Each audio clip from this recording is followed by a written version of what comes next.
Assalamualaikum. Ngayon nga ay gaganapin ang hapla takrim ng ating mga kapatid na nag-aaral o nagsasaulo ng Quran dito sa Markaz Ginakit. Kaya naman ngayong araw na ito ay pupunta tayo doon sa Markaz Ginakit. Kasama natin itong mga bata na ito. Pero syempre bago ang lahat, kung bago ka pa lang dito sa aming Facebook page ay paki-follow lang si Karehan Explorer. Kaya naman itong araw na ito, importanteng araw para sa ating kapatid na nag-aaral doon sa Markaz Ginakit. Kami ay pupunta doon lahat. Insyaallah tayo ay pupunta doon ngayon. At dahil nandito pa nga tayo sa Dato Piang at yung pupuntahan natin ngayong araw na ito ay nasa unahan pa ng Cotabato City.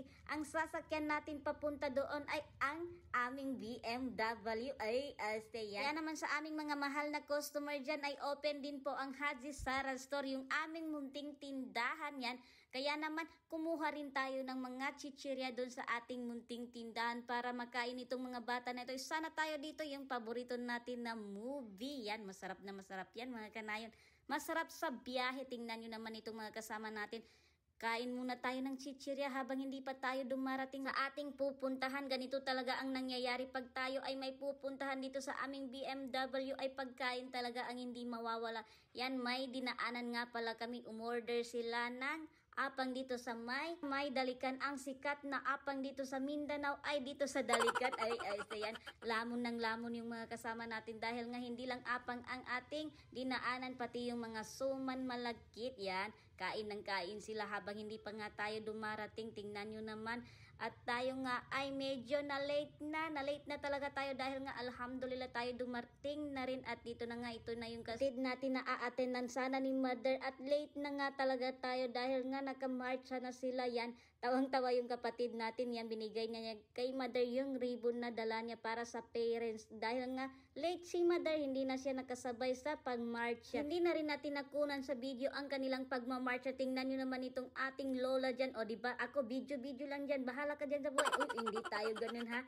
Pero syempre malakas pa rin yan. Kaya pa niya yan buhatin. O yan, ibaba na daw yung mga ating mga kagamitan, yung mga ating dala pa. Ngayon ay nakababa na nga tayo doon sa ating sinakyan papunta dito. Ay ito na nga ang ating nadatnan. Lahat sila ay nakaupo na dito sa may mga bangko. At yan, syempre napagod daw itong bata na ito sa kakabiyahe at kumakain pa yan ng apang. Syempre, yung apang yan. At sa mga oras nga pa lang ito ay nakikita nyo naman na nagsimula na talaga ang kanilang program sa mga oras na ito. Pero alhamdulillah dumating pa rin tayo. Kahit tayo ay late ay nakarating pa rin tayo ng maayos dito sa ating pupuntahan dito sa Markaz Ginakit. Alam nyo mga kanayon, nakaka-proud talaga bilang isang ate ng aking mga kapatid ay talagang napaproud nila ako sa kanilang mga hardworking, sa kanilang mga pag-aaral tulad nitong aking kapatid na ito, bunsong kapatid na ito ay talaga naman hindi ko lang sinasabi pero talagang ako'y napaproud sa kanya dahil hanggang ngayon ay naaalala ko pa rin talaga ang kanyang katigasan ng ulo dahil nung elementary pa itong kapatid natin na ito ay talaga naman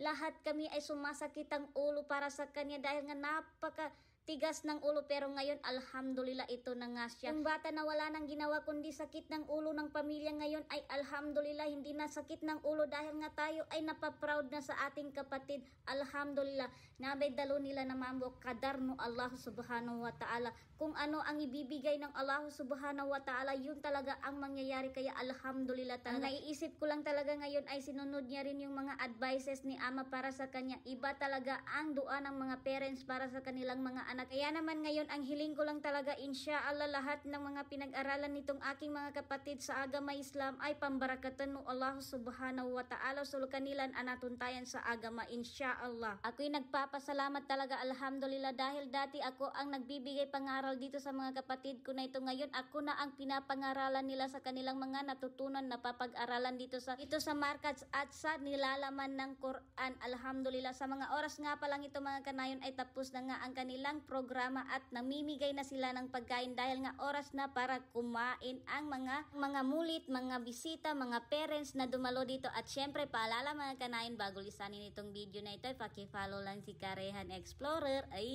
At sige, paalam mga kanayon, ingat palagi. Bye-bye!